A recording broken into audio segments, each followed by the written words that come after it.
Hi friends, welcome back once again. In this lecture we are going to discuss another very important topic which is resultant या equivalent resistance in series.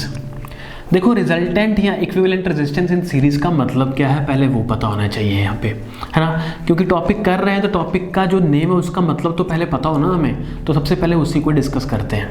देखो क्या है, let suppose हम example लेते हैं कि we are having 3 resistors R1, R2 और R3। अगर हम उन तीनों को सीरीज कॉम्बिनेशन में सीरीज में कनेक्ट कर दें, कंबाइन कर दें एक दूसरे के साथ, ठीक है, तो सवाल ये है कि उस पूरे जो सर्किट की जो टोटल रेजिस्टेंस या जो इक्विवेलेंट रेजिस्टेंस हमारे पास आएगी उसे ही हम क्या बोलते हैं, रिजल्टेंट या इक्विवेलेंट रेजिस्टेंस इन सीरीज। बस इतनी सी बात है। तो हम एक छोटा सा एग्जांपल की मदद से इस कॉन्सेप्ट को समझने की कोशिश करते हैं। लेट अस सपोज हम 3 रेजिस्टर ले रहे हैं R1, R2 एंड R3, जिनको हम किस में कनेक्ट कर रहे हैं बच्चा पार्टी, सीरीज में, ठीक है जी।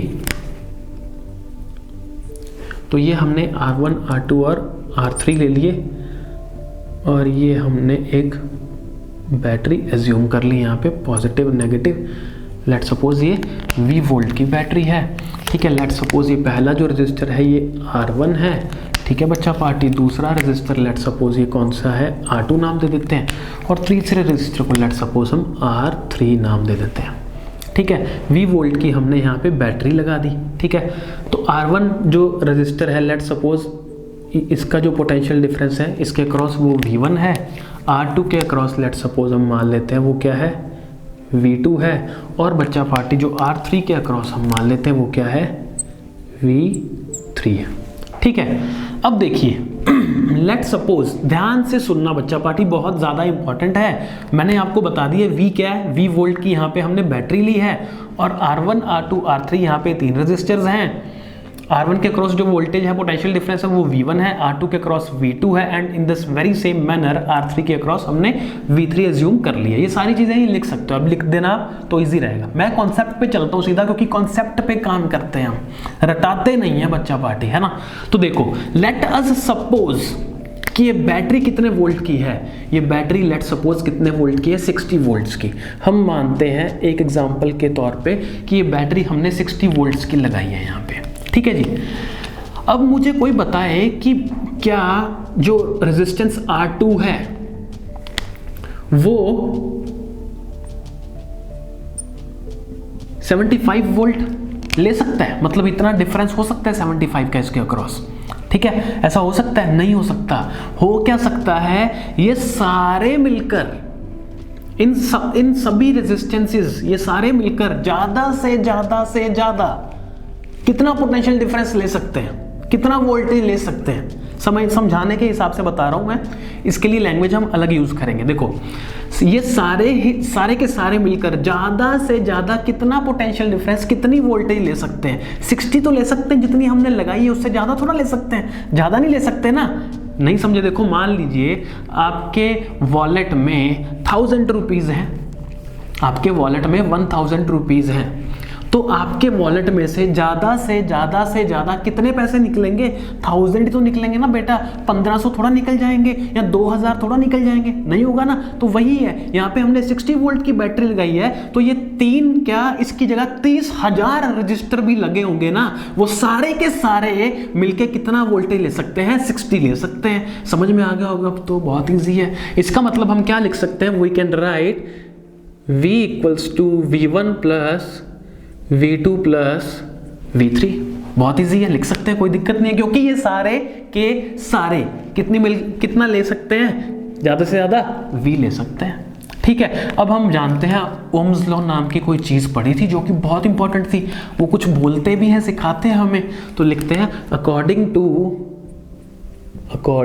To Ohm's law we know that, क्या जानते हैं हम कि जो V होता है, V इक्वल्स टू क्या होता है बच्चा पार्टी, IR नहीं होता क्या। Let suppose this is equation number 1 and this is equation number 2। V equals to IR होता है, ये हम पढ़ चुके हैं ओम्स लॉ में, ठीक है। तो ये तो V इक्वल्स टू I हो गया। इसी तरीके से क्योंकि ये सीरीज कॉम्बिनेशन है और सीरीज कॉम्बिनेशन की पहचान क्या होती है कि करंट क्या रहता है बच्चा पार्टी, सेम रहता है। लेट अस सपोज हम इसमें करंट I एज्यूम करते हैं, तो बच्चा पार्टी पूरी वायर में सभी रेजिस्टेंस में से I करंट ही तो फ्लो होगा, क्योंकि एक ही तो वायर है। नहीं समझे? समझ गए ना? मुझे पता था समझ जाओगे। ठीक है, तो हम V1 क्या लिख सकते हैं? We can write in the very same way, V1 can be written equals to I into R1। ठीक है, जो दूसरा रेजिस्टर है R2 के लिए V2 क्या है? V2 can be written as I into R2। And in the very same way V3 जो थर्ड रेजिस्टर के लिए, करंट तो सेम ही रहेगा क्योंकि सीरीज कॉम्बिनेशन की पहचान क्या है? करंट I सेम रहेगा, है ना? तो V3 equals to I R3, कोई दिक्कत ही नहीं है। इन सबको हम किस में सब्स्टिट्यूट करेंगे? 1 में। ठीक है, इस पूरे को नाम दे देते हैं 3। ठीक है, ये पूरा जो है हमने इसको, ये थर्ड एक्सप्रेशंस बन गए इसमें, है ना? तो putting second and third into 1, putting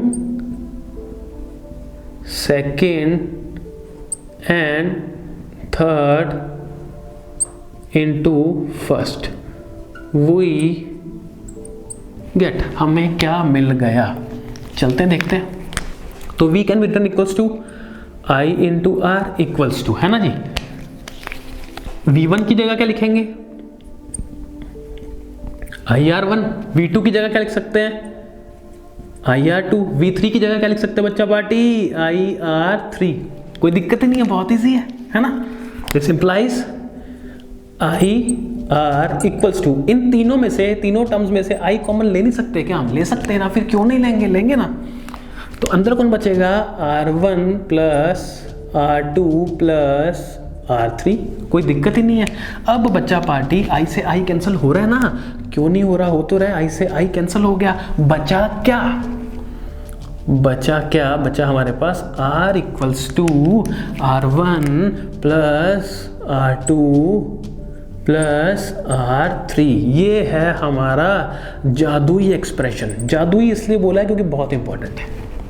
ठीक है, ये एक्सप्रेशन बहुत इंपॉर्टेंट है, आपकी जिंदगी बना सकता है। ठीक है, तो ये क्या है? एक्सप्रेशन फॉर कैलकुलेटिंग, लिखते हैं इसको, this is the expression for calculating equivalent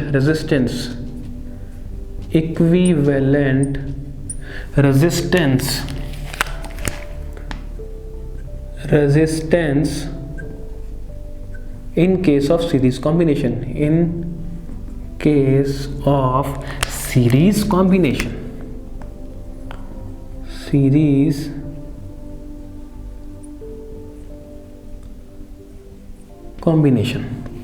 ठीक है बच्चा पार्टी। तो ये हमारे पास expression R equals to R1 plus R2 plus R3।